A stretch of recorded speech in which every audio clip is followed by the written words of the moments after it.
Bismillahirrahmanirrahim. Assalamualaikum warahmatullahi wabarakatuh.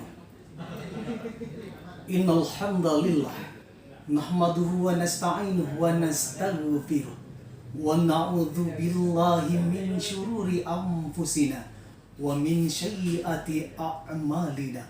May yahdihillahu fala mudhillalah wa may yudlilhu fala hadiyalah. Ashhadu an la ilaha illallah wa ashhadu anna Muhammadar Rasulullah sallallahu alaihi wasallam la nabiyya ba'da amma ba'du. Allahumma salli wa sallim ala Muhammad. Faqala Allah ta'ala fil Qur'anil Karim, a'udzu billahi minasy syaithanir rajim. Bismillahirrahmanirrahim. Idza jaa nasrullahi wal fath wa ra'aitan nasa yadkhuluna fi dinillahi afwaja fasabbih bihamdi rabbika wastaghfir innahu kana tawwaba. Segala puji hanyalah milik Allah Subhanahu wa ta'ala, zat yang amat sempurna, yang patut disembah dan dipuja oleh seluruh makhluk penghuni alam semesta. Beliaulah Allah Azza wa Jalla. Kemudian selawat dan salam kita doakan kepada Allah, semoga beliau sampaikan kepada seorang hamba yang hatinya amat suci, yang lidahnya bersih tutur katanya, yang akhlaknya mulia. Beliaulah Nabi Muhammad sallallahu alaihi wasallam. Hadirin rahimakumullah. Kita ingat dengan ungkapan Profesor Dr. Quraisy Shihab. Beliau pernah menyampaikan, tanah Indonesia adalah sekeping tanah surga yang dihamparkan di persada.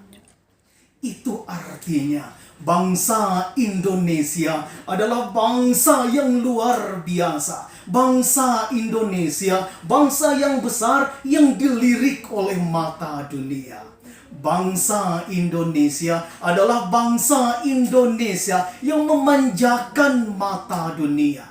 Dalam arti kata, bangsa Indonesia adalah ikon primadonanya bagi umat manusia di dunia.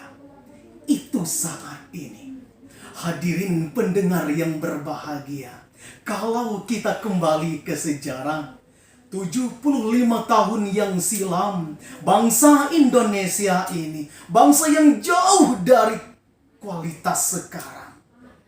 Rakyatnya menderita, tanahnya dijajah. Namun hari ini Indonesia luar biasa berkat pejuang kita yang luhur. Jadi, mengisi kemerdekaan adalah amanah para pejuang untuk kemaslahatan umat. Itulah judul pidato kita pada kesempatan ini. Hadirin pendengar yang berbahagia, sangat tepat rasanya firman Allah yang kita bacakan tadi. Kalau kita gandengkan dengan keadaan Indonesia saat itu, sangat sesuai. Memang asbabun nuzul surat An-Nasr yang kita bacakan tadi memang berkaitan dengan peristiwa Fathul Mekah, kemenangan bagi kota Mekah. Namun jikalau kita gandengkan dengan peristiwa kemerdekaan Indonesia, sangatlah tepat sekali. Karena Allah memulai idza jaa nasrullahi wal fath. Karena berkat pertolongan Allah demi sebuah kemenangan, ternyata kemerdekaan Indonesia ada campur tangannya Allah di sini. Hadirin pendengar yang berbahagia, kalau kita baca sejarah, logikanya mana mungkin pejuang bambu runcing mampu mengalahkan meriamnya Belanda? Pejuang bambu runcing mampu mengalahkan mobil tanknya para penjajah. Bahkan pejuang bambu runcing mampu mengalahkan senjata tak canggih orang Belanda. logikanya. Namun di sini karena campur tangannya Allah, berkat kekuasaan dan pertolongan Allah, 17 Agustus 1945 Indonesia memproklamirkan kemerdekaan sampai saat ini. Jadi hadirin, pantas pembukaan Undang-Undang Dasar 1945 pada alinea keempat menyampaikan berkat rahmat Allah yang Maha Kuasa. Intinya apa? Sungguh kemerdekaan Indonesia itu campur tangan Allah Subhanahu wa Ta'ala. Hadirin pendengar yang berbahagia, kita kutip ungkapan Bung Tomo, pejuang 10 November. Beliau pernah menyampaikan dalam pidatonya. Apa kata beliau? Kalau bukan karena kalimat Allahu Akbar, Indonesia tidak akan mungkin merdeka. Sangat luar biasa hadirin. Memang sumbangsih terbesar kemerdekaan Republik Indonesia adalah kekuasaan dan pertolongan Allah Subhanahu wa Ta'ala. Timbul pertanyaan bagi kita saat ini, untuk kita generasi penerus, apa yang harus kita isi dalam kemerdekaan itu demi menyampaikan amanah para pejuang kita untuk kemaslahatan umat? Setidaknya ada dua. Yang pertama, semangat cinta tanah air. Ini yang harus perlu kita tampilkan, wahai hadirin yang berbahagia. Cinta tanah air berarti mengutamakan negara, mengutamakan bangsa di atas kepentingan pribadi. Hubbul watan minal iman. Cinta tanah air sebagian dari iman. Kita bangga dengan slogan negara kita, ungkapan yang sangat membanggakan kita. NKRI adalah harga mati. Maknanya ini adalah Negara Kesatuan Republik Indonesia akan kita bela sampai titik darah terakhir. Intinya, sampai mati bangsa akan kita bela. Ini maknanya. Timbulkan semangat cinta tanah air di atas segala-galanya.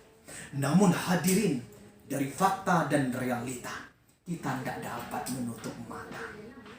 Yang terjadi hari ini, malah penghuni di bangsa kita saat ini sangat memalukan, sangat mengibahkan hati para pejuang kita yang telah gugur. Satu contoh, rasanya di tengah bumi pertiwi bangsa kita ini sangat sulit untuk mencari keadilan. Rasa cintanya telah hilang, rasa cinta pribadi, cinta duniawi telah menghilangkan kebersamaan dalam cinta tanah air. Bahkan orang bilang, betapa banyak pengadilan di bangsa ini, namun sulit untuk mencari keadilan. Terkadang yang timbul apa? Keadilan di bangsa kita tajam ke bawah, namun tumpul ke atas.